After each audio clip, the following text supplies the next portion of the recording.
General for Access to Medicines and Health Technologies, Dr. Bruce Aylward, Senior Advisor to the Director General, who leads on the Act-accelerator, and Dr. Soumya Swaminathan, our Chief Scientist. And as usual, we are translating this simultaneously in the 6 official UN languages plus Portuguese and Hindi. And we will be posting the Director General's remarks and an audio file of the press conference on the web as soon as possible. And transcripts will also be available later. So now, without further delay, I will hand over to Dr. Tedros to give us his opening remarks. Dr. Tedros, you have the floor. Thank you, Margareta, and welcome. And I would also like to use this opportunity to thank Fadila, who has been moderating until until today. Good morning, good afternoon, and good evening. With the latest positive news from vaccine trials, the light at the end of this long, dark tunnel is growing brighter. There is now real hope that vaccines, in combination with other tried and tested public health measures, will help to end the pandemic. The significance of this scientific achievement cannot be overstated. No vaccines in history have been developed as rapidly as this. The scientific community has set a new standard for vaccine development. Now, the international community must set a new standard for access. The urgency with which vaccines have been developed must be matched by the same urgency to distribute them fairly. Every government rightly wants to do everything it can to protect its people. But there is now a real risk that the poorest and most vulnerable people will be trampled in the stampede for vaccines. That's why in April, with support from multiple partners, WHO established the Access to COVID-19 Tools Accelerator. The Act-accelerator has supported the fastest, most coordinated and successful global effort in history to develop vaccines, diagnostics, and therapeutics. More than 50 diagnostic tests are being evaluated, and new rapid antigen diagnostics are being made available for low and middle-income countries. Life-saving dexamethasone treatments are being rolled out, and new medicines, including monoclonal antibodies, are being tested.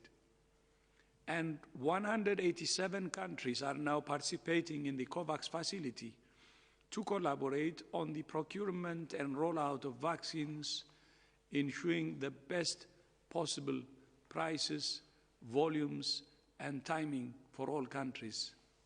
Importantly, COVAX is also analyzing and supporting the systems for delivering vaccines and other COVID-19 tools, which have been mapped in 4 regions.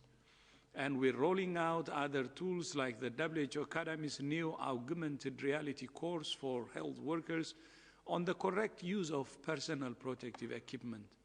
However, only a fundamental change in funding and approach will realize the full promise of the Act-accelerator.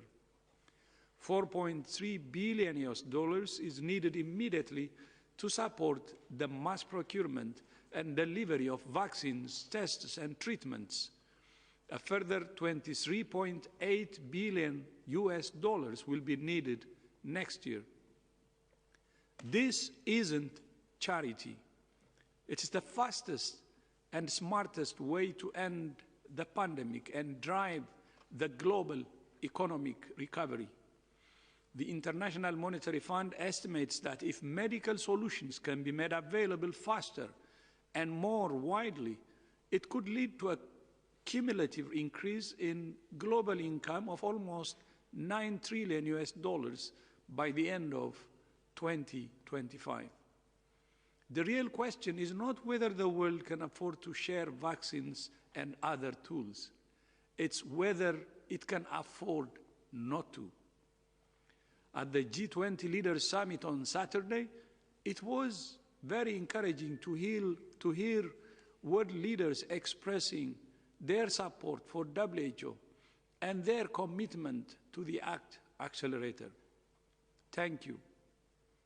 In September, WHO established a facilitation council for the Act-accelerator to leverage high-level political commitment to put the tools to defeat COVID-19 in the hands of the people who need them most. Today, we're honored to be joined by the two co-chairs of the Act-accelerator Facilitation Council, His Excellency Dag Inge Ulstein, Minister of International Development of Norway, Tack så mycket, tack ska du ha, and Dr. Zweli Mkhize, Minister of Health of South Africa.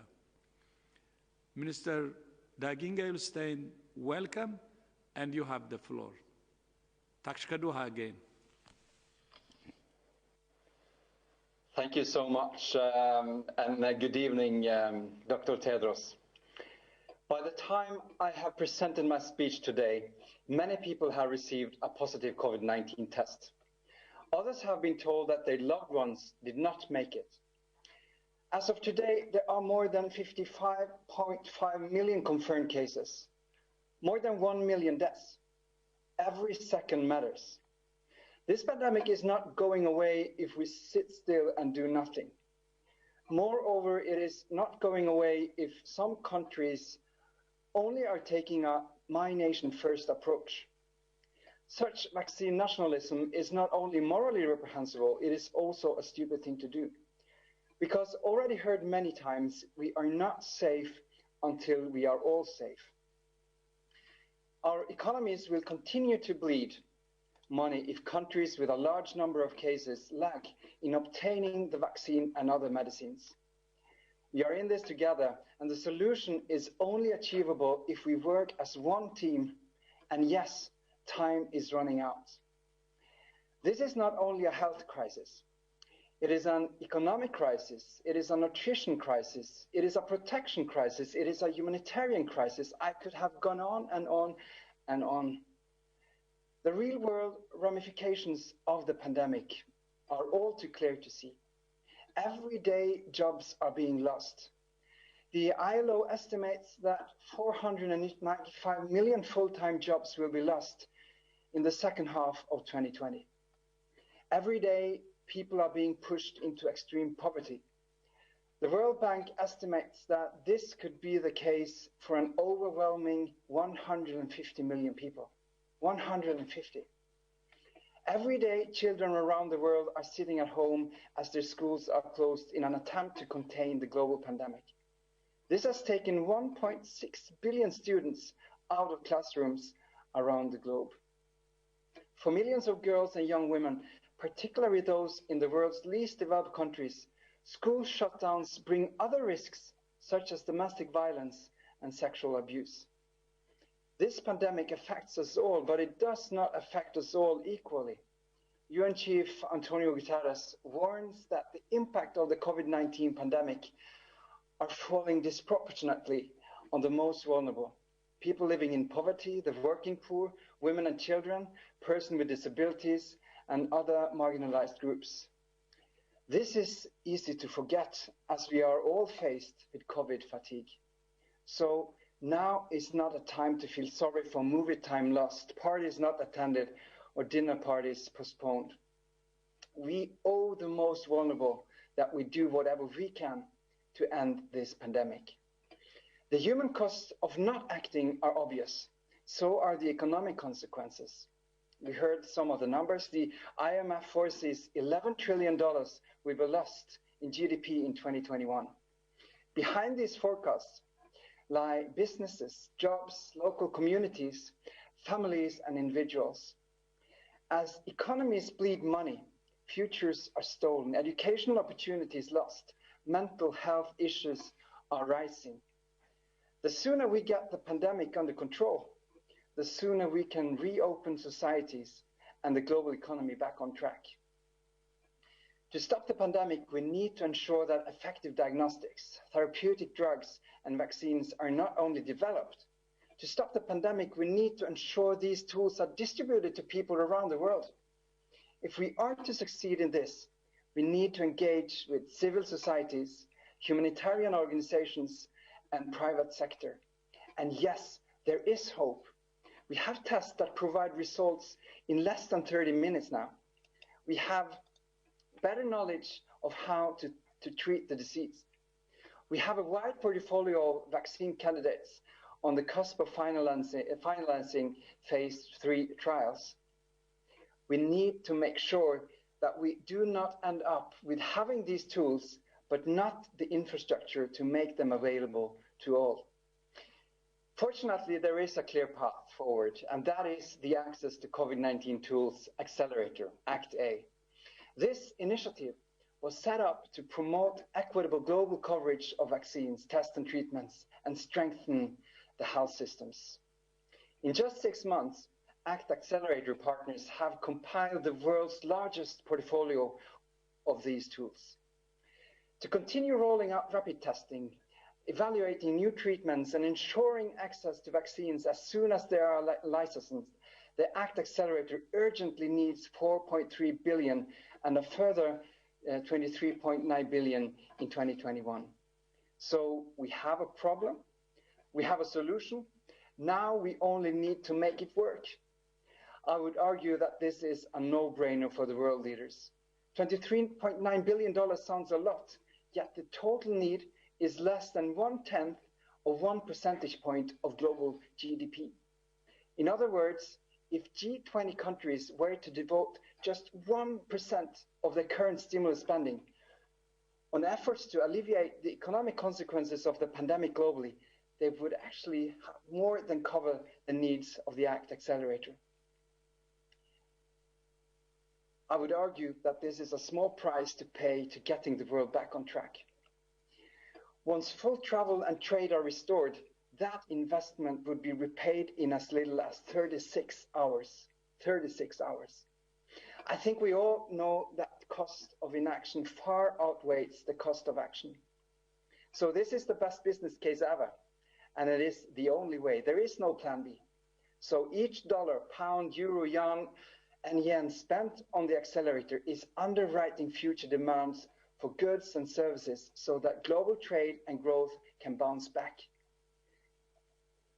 In a letter sent last week from South Africa, Norway, the European Commission, and WHO, we called on the G20 countries to consider support to the global COVID-19 response as part of their domestic stimulus spending and to contribute substantial amounts to fully fund the Act-accelerator. And as the G20 summit in Saudi Arabia closes, I think we can say that we are being heard. The 20 biggest economies vote to spare no effort to supply COVID-19 drugs, tests, and vaccines to all people. Yes, we still have a long way to go, and the pledging marathon will continue. However, I think the recent news about coronavirus vaccines and the strong support from the G20 meeting addressing the need for solidarity and multilateral cooperation makes me truly believe that we can allow optimism fuel our next steps.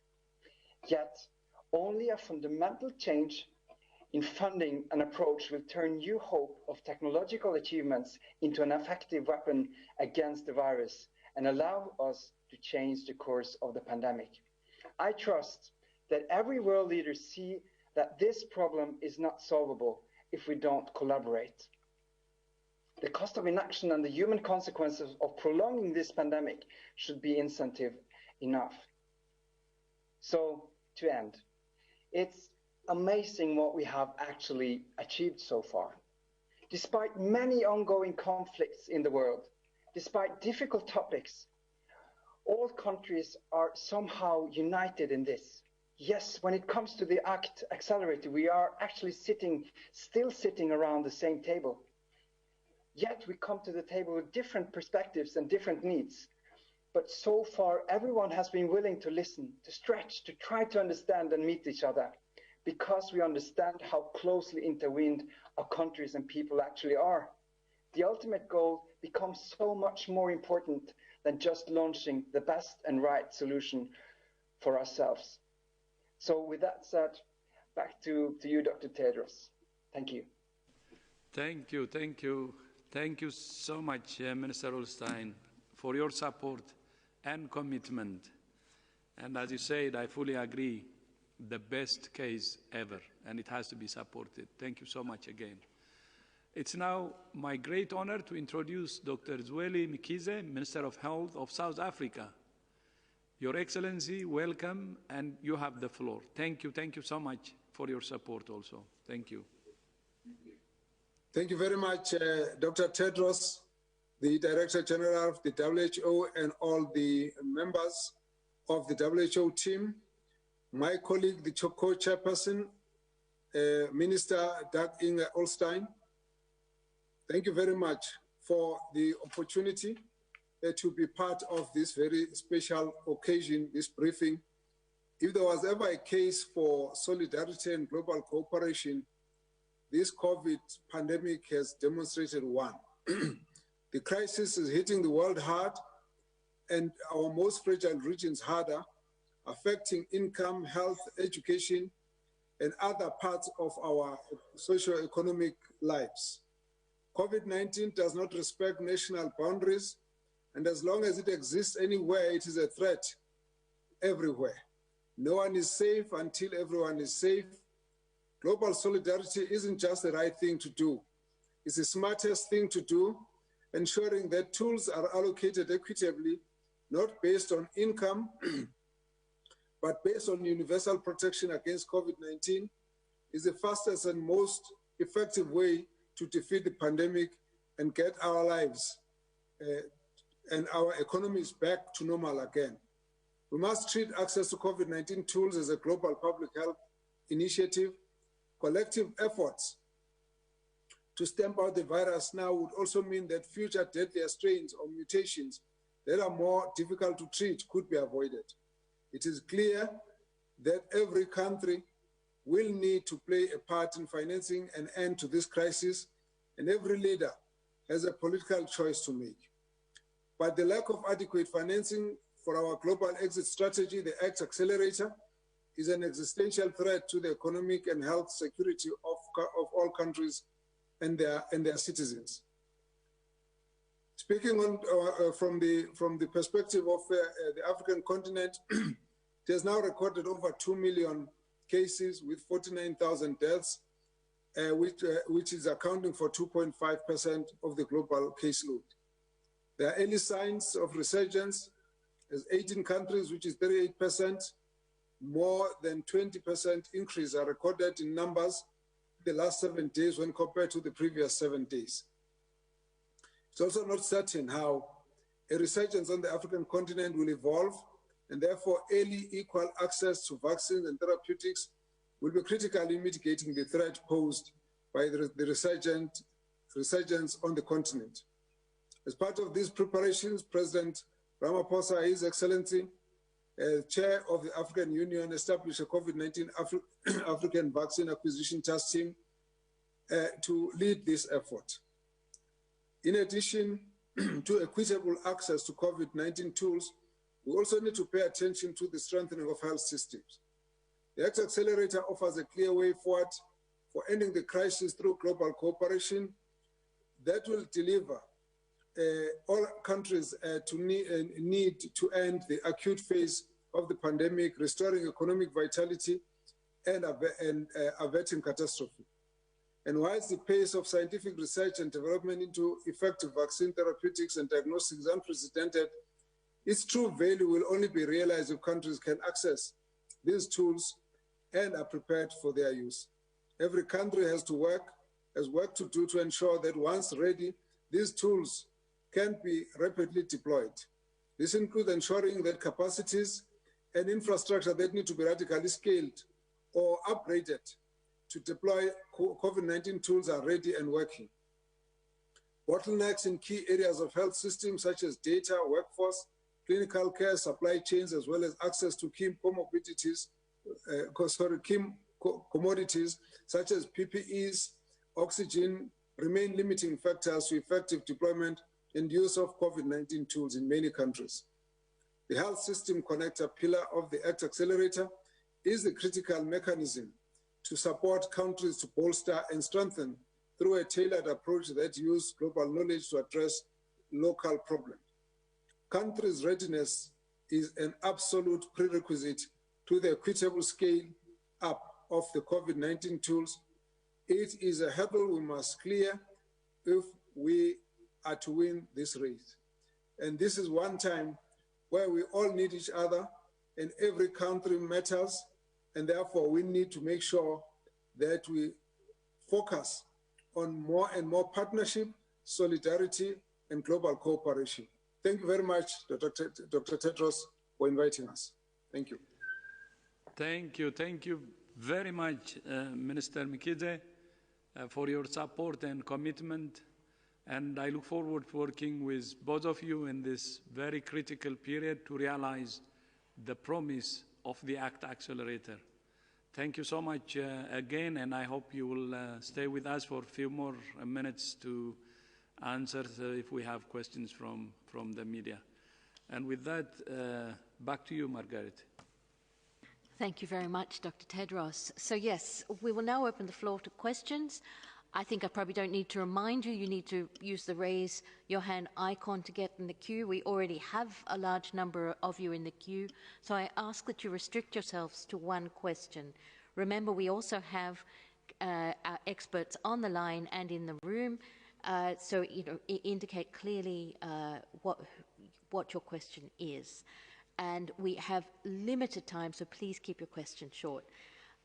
So I will stop talking now and give you a chance to ask your question. The first one goes to Corinne from Bloomberg. Corinne, could you unmute yourself and please ask your question? Hi, thanks for taking my question. It'd be great to get your take on the AstraZeneca vaccine results, especially since it said that they're going to try to get a quick recommendation from the WHO. And it seems like the results are not that straightforward. So that question, I think, will go to Dr. Soumya Swaminathan.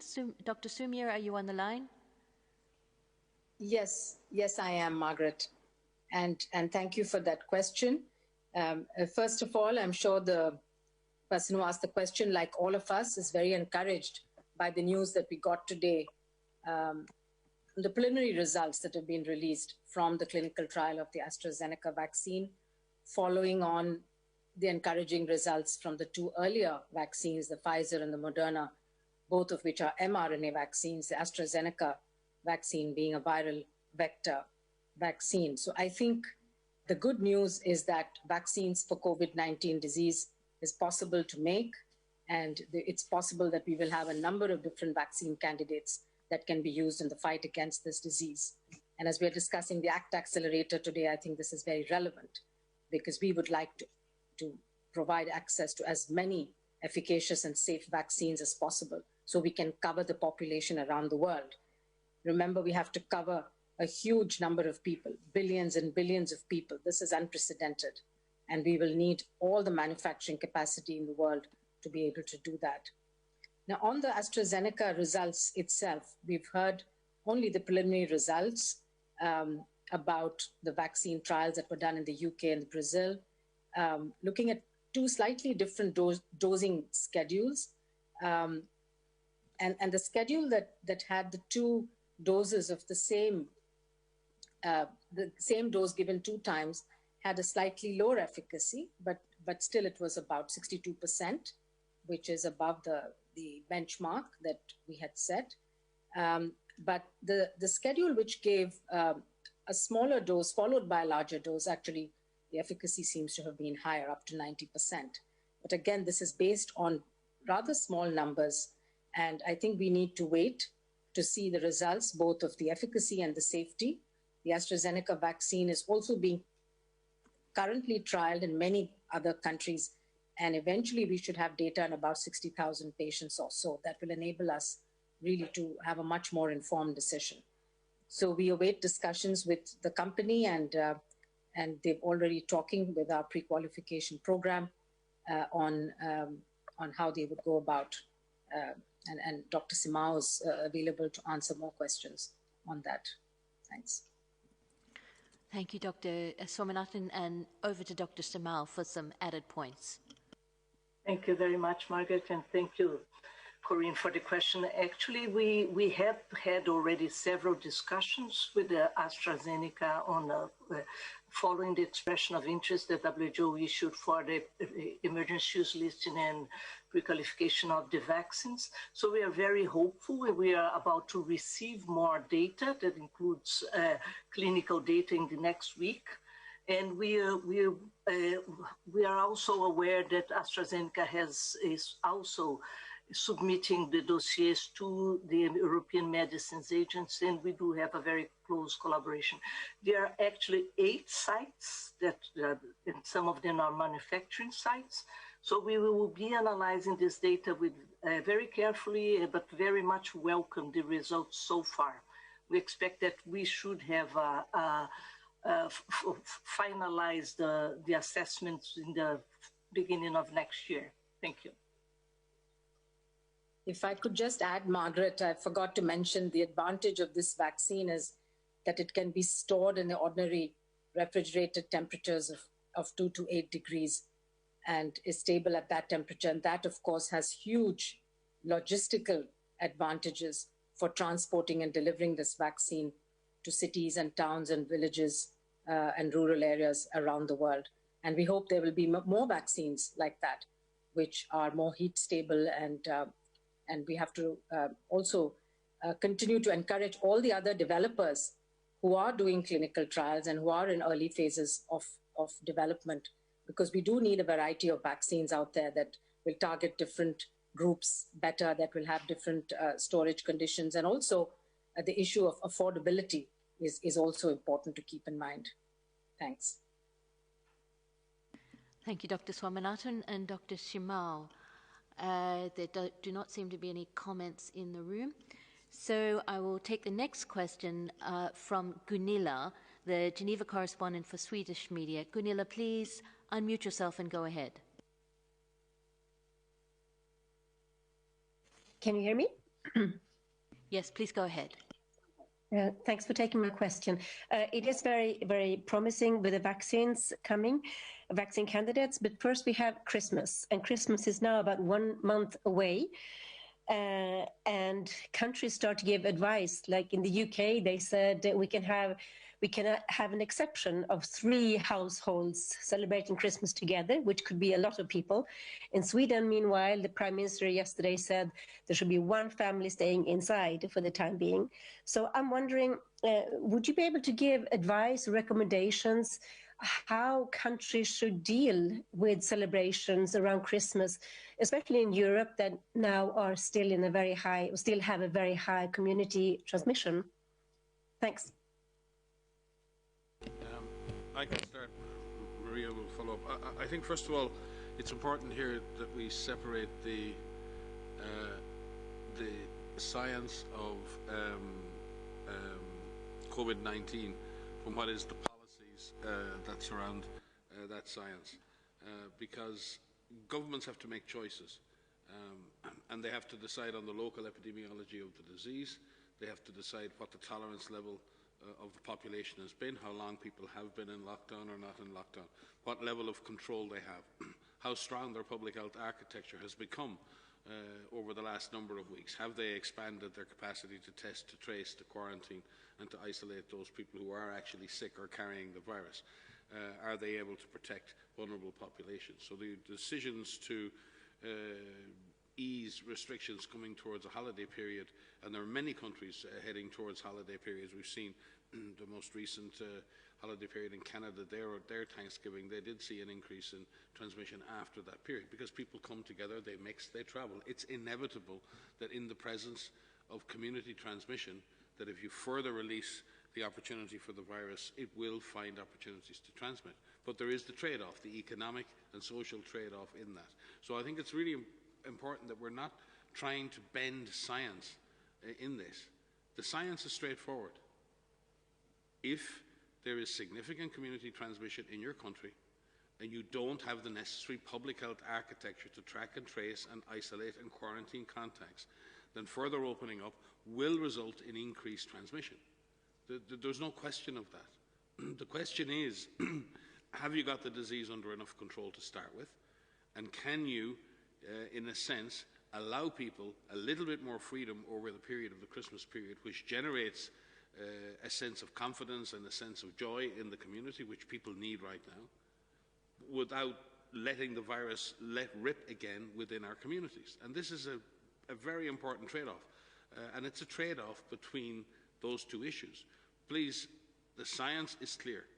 The policy is what's not clear. And each government will have to decide on its policy based on those trade-offs between the epidemiologic risk versus the economic and social risk of continuing to have people in a restricted situation over a holiday period, which will generate genuinely a lot of frustration, further fatigue, and a lot of pushback. So Maria may comment on the technical aspects of this, but I certainly hope that we're not going to enter into a period where we're trying to come up with a formula that says this is how much you can open up, and this is, how many days of Christmas we can have by some scientific formula that says this is safe and this is not safe.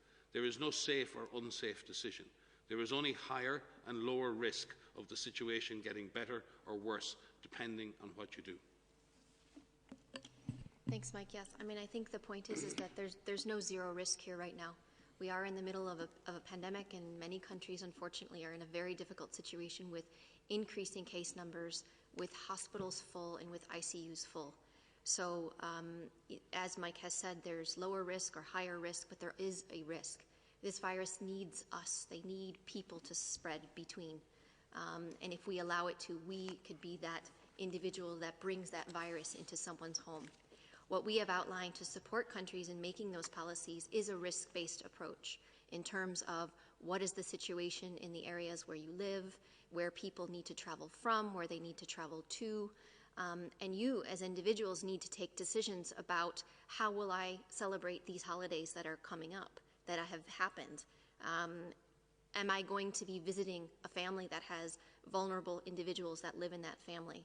And what is the possibility that I could potentially bring that virus into that home where someone who lives there has a higher risk of developing severe disease and a higher risk of dying? So there's a lot of things that we outline. Who will you be visiting? What will that situation look like? Can you have that holiday indoors or outdoors? How crowded will it be? There are ways in which you can reduce the risk, but there is no zero risk, unfortunately, in this situation. I do think I agree with Mike and all of you who understand that this is incredibly difficult because especially during holidays, especially during birthdays, especially during these family celebrations, we really want to be with family. But in some situations, the difficult decision not to have that family gathering is the safest bet. So everyone will need to take that decision based on your current situation, based on your family, based on where you need to travel. We hope everyone will have a happy holidays and find ways to connect. So unfortunately, many people around the world have access to ability to connect virtually. And I think that may be the way that many areas need to go. But I do want to say that even if you can't celebrate together this year, you can find ways to celebrate when this is all over. We are doing that within our own family, and we are going to have one heck of a celebration when this is all over, regardless of when that is. And that is something that helps, personally, myself and my family get through, because we know that eventually we will be able to celebrate with our loved ones.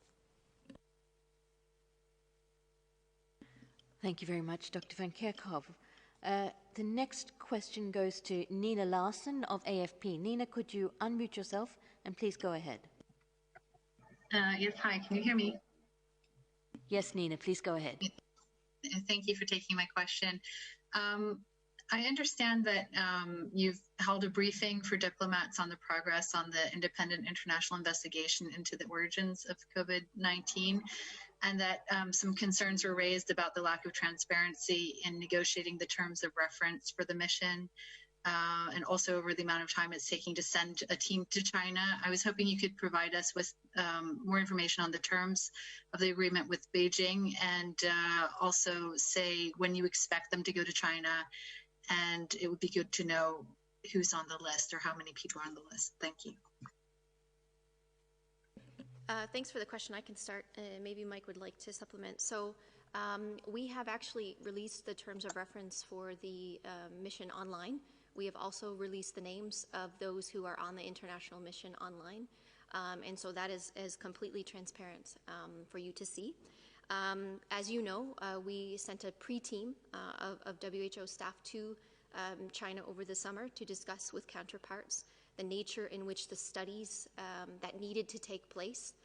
We've outlined phase 1 and phase 2 studies. It's all in the terms of reference, and you can see that. Where these initial studies, these phase 1 studies, need to take place in Wuhan, looking at the earliest cases that were reported and identified in Wuhan, looking at these epidemiologic studies that were done, and there's a number of studies that are underway that need to be conducted by Chinese counterparts. The international team has met and is meeting with Chinese counterparts to see how that could be supported through global collaborations, and this is very technical and very science-oriented and very research-oriented because there are many, many studies that need to be undertaken. The international team will travel to China. That is being discussed amongst the international team and the Chinese counterparts, and that will be arranged in due time.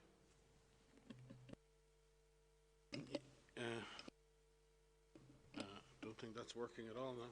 Is it on? Yeah? Okay. Just to add, certainly with regard to the mission briefings, and remember we have weekly briefings with our member states at mission briefings, and we're engaged in very open and transparent dialogue with our member states every single week, and we discuss every issue from vaccines to the Act-accelerator last week to the animal-human origin studies, all the way through to surveillance, to contact tracing. We have the member states presenting on their own case studies, on their own experience. We exchange that information, and the DG has led from the front in engaging directly with our member states on a weekly basis on all matters of importance. On the issues of the progress with the animal studies, in fact, quite the opposite. The member states who spoke, and there were many, all expressed appreciation for the progress that was being made, for the terms of reference, and asked for, obviously, for further progress to be made in the phase 1 and 2. We explained to our member states the content of the phase 1 studies and the hopes for phase 2. One member state did express some concerns regarding the phase 1 studies and ensuring that they were completed as quickly as possible. We reassured that member state that that would happen. And again, we did release to the member states the names of the international team members. Again, the international team has been brought together. We were in the process of finalising their legal documentation to be members of this group, and as soon as we had been able to confirm all of that, we put the names of the team up on the list. There are also, and I must also express, the team themselves, the international team, have expressed their own concerns. There has been a level of attack and abuse to people involved in international science. It is not an easy space to be in right now, and let me be plain about that. We have all received our fair share of hate mail and threats and everything else right through this process. And it is important that we as an organisation protect the space of science and protect those scientists, and we would like to thank them for their openness and transparency and for allowing us to release their names. That's not an easy choice when you're trying to do your best for your own system and for the international system. So we thank them not only for their scientific leadership, but for their courage in doing that. And it's a strange thing to have to say in this world today that it takes courage to be a scientist. I used to think it only took brains, but now you need to be brave and courageous as well to do science in the face of the anti-science movements that we see and the ideologic politics that has come into this process. We're very, very pleased with the reaction of our member states. We're particularly encouraged by the way in which so many countries are supporting everything that we're trying to do. Imperfectly as we do it, our member states recognise the massive effort that this Secretariat is making with our collaborating centres and scientific partners to fight this pandemic. And we look forward to making progress on the animal human origins studies, and again look forward, and again I've made it very clear at that briefing that we are pushing for cooperation from all countries, and especially from our colleagues in China, who have identified a very strong Chinese scientific team, and we're working very closely with that. We expect openness and transparency from all our member states when it comes to scientific collaboration, and we trust we will continue to receive that from our scientific colleagues in China. Thank you very much, Dr. Ryan and Dr. Van Kerkhoff. So the next question will go to Michael from CNN. Michael, please unmute yourself and go ahead. Thank you for taking my question. Can you hear me? Yes, please go ahead. Okay. As a kind of follow-up to the last question, it's hard to believe, but we're almost at a year where case zero, or the index case for coronavirus, was kind of identified. However, all we seem to know, according to state documents reported on by the South China Morning Post, is that it was a 55-year-old male, but he can't be identified, or no one can trace him. How important is it in your investigation to find the origins of the coronavirus, who case zero was, or who the index case was? And just quickly, also the wet market where the virus is believed to be originated, that's been cleaned up and closed off. How will that how would that be an impediment to your investigation? Thank you. We could end up in a lot of detail. Your questions are well asked. Identifying case zero is a very important aspect of all epidemic investigations. There may be more than one case zero in some situations, because there may be more than one species breach. We're increasingly seeing that SARS-CoV-like viruses have been identified in many different countries. In fact, in horseshoe bats most recently in the last few days, we've seen other potential intermediate hosts identified in various settings. So there's no question that this virus has a natural home, probably somewhere in the bat community, some intermediate hosts who we haven't fully identified yet. And how that disease then breached that barrier into the human species may have been a single event, it may have been multiple events. Those events may have occurred in one particular time or over a range of different times. Because if the virus is present in the animal kingdom or in wild animals, then the chances of multiple introductions, and we've seen that, for example, if you look at the recent animal or human to animal, or human to mink and mink to human, we've seen multiple reintroductions into the human population from the mink population. It wasn't just one exposure back. So the natural history of these things is at least one case zero, probably more. The DG has always said, it was very, very strong on this from the very beginning, that we need to start where we found the first cases, and that is in Wuhan and China. And then we need to follow the evidence after that, wherever that leads. With regard to the Wuhan seafood market, in fact, one of the interesting findings is, while there was most certainly a temporal and geographic cluster associated with the market, not all of the cases in that initial cluster can be linked directly to the market. So the market is likely to have been a point of amplification, as we've seen, for example, in the Shanghai and the event in Beijing. We had Shanghai, a similar event. So we don't know whether it was a human that drove the amplification event at the Wuhan market, or was it an animal? Was it environmental contamination? We don't know that. But certainly it's clear that there were cases that preceded that event at the Wuhan market. So the real question is, the original species barrier, where did that occur? That is still unknown. And it's extremely important, and the terms of reference for the investigations clearly lay out in the phase one the necessary epidemiologic and clinical and serologic and retrospective studies that need to be done to establish whether or not there's any evidence trail that will lead back. It is remarkably difficult. It is like looking for a needle in a haystack sometimes for an individual event, to look for that single event. I've been doing that in Ebola for the last 25 years, and we've never hit the mark. We've never really, except on one occasion where we could actually identify the actual event where the disease crossed the species barrier. So this is not easy to achieve. So we will pursue those investigations over the next couple of months in phase one, and hopefully move on to phase two. So I think, Maria, there was a second part, if you want to come in on the markets. Yeah, I think it's important. So yes, so as Mike has said, there are a lot of studies that need to be underway to find the initial cases, wherever they may be, and look at the conditions in which they were infected. So this case 0 that you mentioned may not be, in fact, case 0. There could have been other cases that existed that weren't detected because they weren't picked up through a current surveillance system. That's not a criticism. That's just a possible fact that we need to look back. We need to look retrospectively to see what happened. The amplification event at the market in Wuhan certainly is what triggered more transmission, and the conditions by which that happened is the focus of some study as well, looking at the animals that were there, that were sourced at that market, where those animals came from, where those animals were onward sold, looking at environmental samples that were collected there, and there were a number of environmental samples that were collected in that initial market from animals, but also from surfaces around different parts of the market. And those results the Chinese colleagues have presented to the international team. And so there are some results from there. But all of these are clues, if you will, that help lead to the next question. As far as any answers that we get from any studies, they lead to a number of additional studies.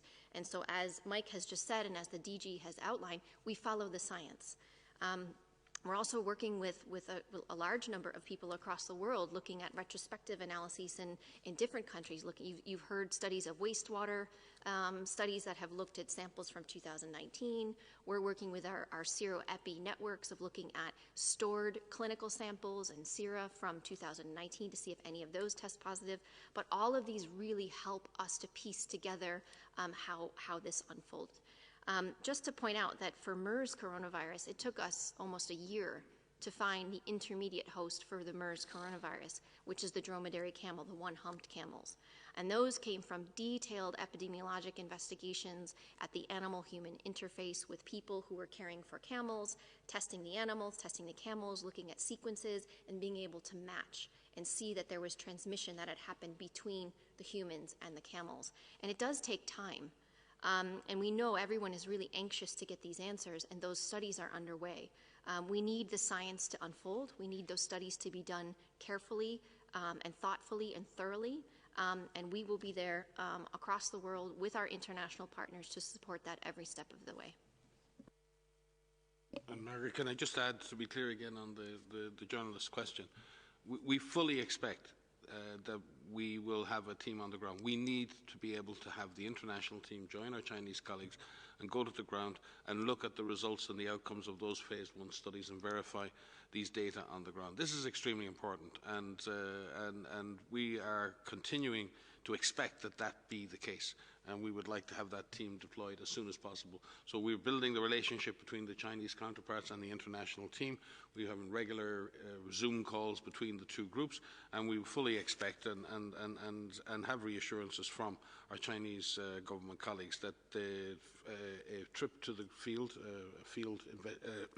part of the mission, will be facilitated and as soon as possible in order that the international community can be reassured of the quality of the science. And again, the Chinese colleagues have done a tremendous amount of scientific investigation. In fact, I think have published hundreds and hundreds of papers regarding the situation in China and the learnings they have done.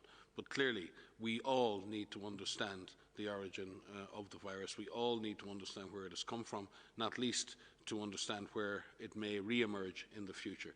So, and I believe our Chinese colleagues are just as anxious to find those answers as we are.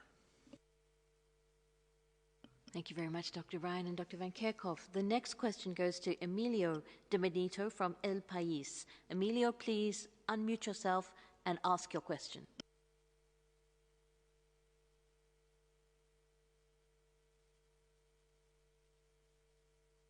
Hello. Perdona. Hello, good afternoon. Good afternoon. Go ahead. Yes, there you are. Yes. I'm going to make a very short question, but is it really, we've heard Dr. Tedros and Mr. Urstein talking about how important it is to make sure that the poor countries are going to receive their share of the new developments. And I'm thinking about the vaccines. And I don't know how, I want to ask them how realistic it is to think that they are going to receive them on time, or are they going to be the last ones in the queue? I'm thinking now that we are knowing the plans in Spain and in Germany and all other countries, the plan that they have to vaccinate their own people, where they have to prioritize amongst the population. So I don't know if it's realistic to think that these countries are going to give part of the vaccine. So how are you going to do it to make sure that the poor ones are going to receive their share? Thank you.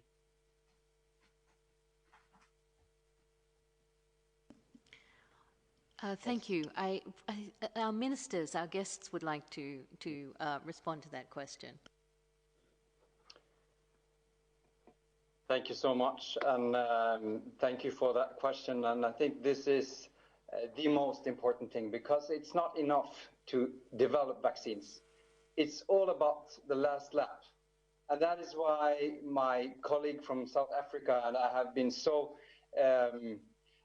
clear on our mission also. It's about creating equitable access for all, and to make sure that vulnerable groups and critical health workers in all countries. So I know this is very much on Dr. Tedros' heart and mind also, because we really need to make sure that the logistics, that the infrastructure, that we have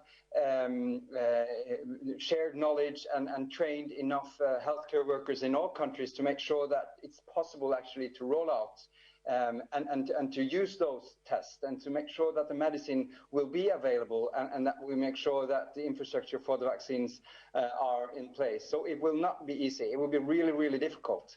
And that's why I'm so clear that we need to first make sure that the finance gap, not only the urgent gap of 2020, but we make sure that we will mobilize as much money as possible also for the gap for 2021 right now, because this will not be easy. It will be really, really difficult. So we need to make sure that we use the momentum. And so that's will not be easy, but we will do whatever it takes to make sure that we will have fair and equitable access to all. So that's why we also wrote the letter to the G20 countries. And I really hope we'll have some substantial answers with new, fresh money also into the portfolio. So again, but over to my colleague. Thank you very much, Minister. I think we all agree that the approach has to be that of equitable access, and the issue has to be that there should be no one left behind, and each country that requires to be assisted does need to be assisted. And on that basis, we believe that some of the discussions on the COVAX facility will take us to a point where there is a way of being able to assist those who can fund themselves to get the basics that we need to start, and then that support also get assisted as well. So the general message that we all sending across is the message that basically says that we need to focus on the for everyone needs to be safe on the basis of having some access to vaccine, and then of course as in the more vulnerable would need to be targeted first, so that with time, as the volumes start to increase, we're able to reach out to more members of society right across. But it would be quite risky to have one side that is covered because it can afford, and then some other member states not covered simply because they cannot afford, because that still creates a risk of the resurgence of the pandemic. So our approach is more or less the same. Yeah, I think ministers have said it very well. Maybe to stress one, I think there are three important issues here. One is the political commitment, and second is the political commitment to share, and second is the financing, and third is preparing the infrastructure of countries. So on the political commitment and financing, as Minister said, we have brought it to the attention of the G20, and hopefully others outside the G20 will also support. They will give their political support, and also we hope they will give financial support.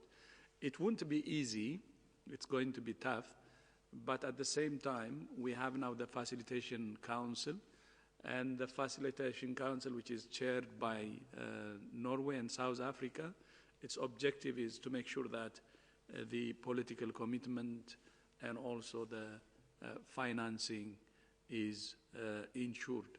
And on the third, the preparing infrastructure, the World Bank, UNICEF, WHO, Global Fund have already sent a letter to our country offices to work with countries to prepare the infrastructure for vaccination, to identify gaps and fix and prepare it. That will include training of health workers and so on. So all agencies relevant for this are also working on preparing the countries, and that's very important, the preparation of countries.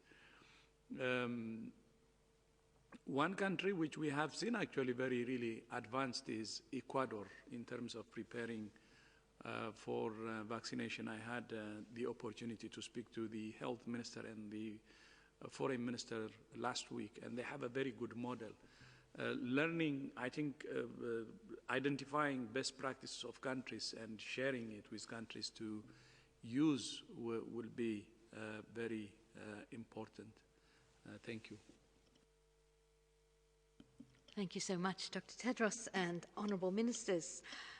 So we're really coming up to the hour, but we're going to take one last question from Morocco, and that is from Abdullah Hussan from Morocco News.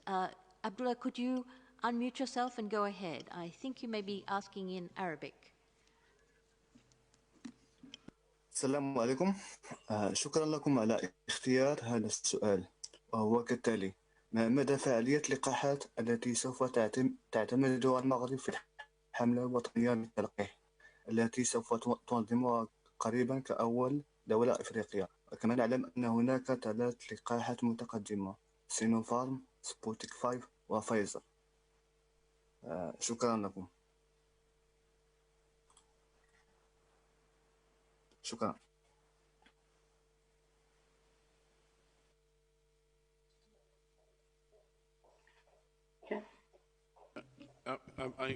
I think the question is about vaccines, but alaikum salam to you. I think Sumia can come in. You asked the question whether the vaccines are effective. I think 3 of the vaccines have clearly demonstrated efficacy in the trials so far. That data is being put forward to various regulatory authorities over over this week and next week and probably in the coming weeks.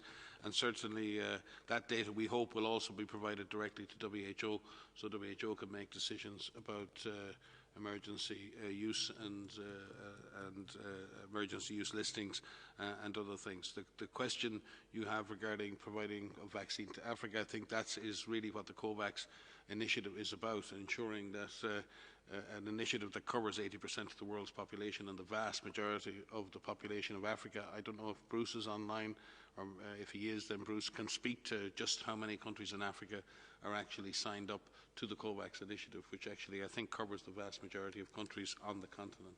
Bruce? Dr. Elwood, there you are. Go ahead.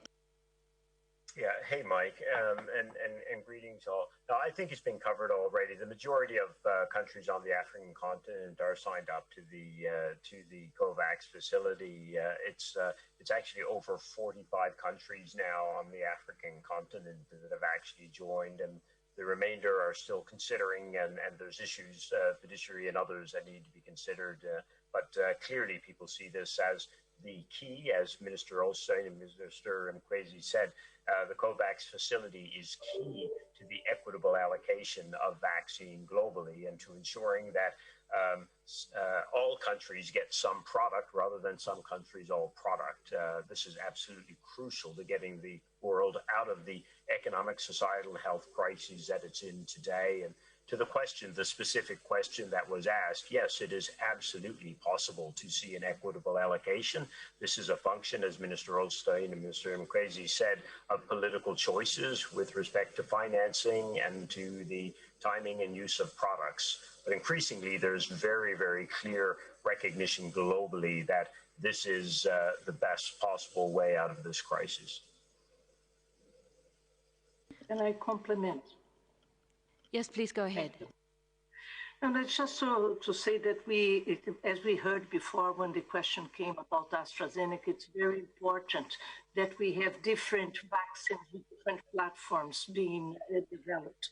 Because some of them, like the Pfizer vaccine, needs a ultra cold chain, which brings logistic problems that are not only challenges for countries in Africa, there are challenges for all low and middle income countries and for some of the high income countries as well.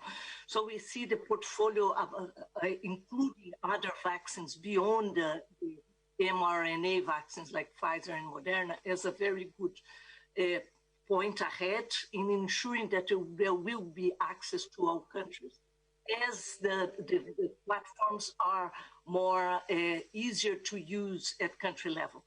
So that's in a nutshell, how we are seeing it. It's very important to ensure equitable access, but we need to take into account also the characteristics of each vaccine and the coaching requirements that will make it the availability at country level more challenging. Thank you.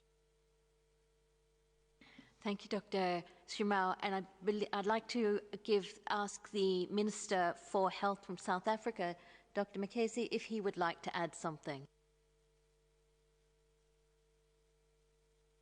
Yes, thank you very much. I think following on the response that has been given, just to bring to the attention of the person who asked the question, that from the African Union perspective, there's been a task team that's been set to help to coordinate the access to vaccine together with the member states, also working together with the COVAX facility, the Gavi, and the other partners. And in this process, the African Center for Disease Control is the one that's at the center coordinating, looking at the numbers, the needs, and so on, so that in addition to whatever the WHO and all the other players are doing, there is adequate support from the African Union member states. This is building on the work that was done during the difficult days of the early COVID pandemic, where the assistance, the support, the donations, the needs, the new tools for acquisition had to be coordinated through the Africa CDC.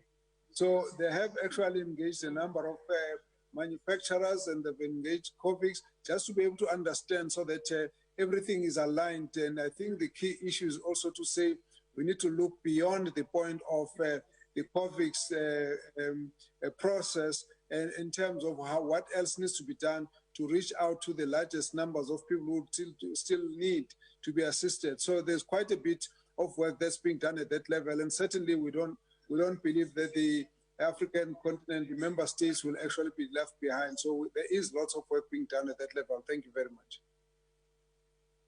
Thank you so much, Minister. And thank you very much to all journalists who joined. Your questions were excellent today.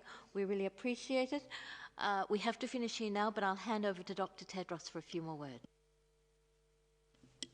Yeah, thank you. I think they always ask excellent questions. This Wednesday marks the International Day for the Elimination of Violence Against Women. Around the world, nearly 1 in 3 women have experienced physical or sexual violence, mostly by intimate partners. As countries have implemented stay-at-home orders and other measures to prevent transmission of COVID-19, reports from women experiencing violence at home have increased. At the same time, services for survivors have been disrupted. Violence against women is never acceptable. We're calling on governments to include services for women affected by violence in every country's package of essential health services and to allocate the resources to make them accessible. We're calling on health providers to pay more attention to identifying women who experience violence and provide first-line support. And we're calling on everyone to show their solidarity with women affected by violence by raising their voices and by wearing something orange this Wednesday, after tomorrow, are the symbol of solidarity and hope. Thank you, and see you on Friday. And I would like again to thank Minister Mikize and Minister Ulstein for joining today, and also for your leadership of the Facilitation Council of the Act-accelerator. Thank you, Norway. Thank you, South Africa.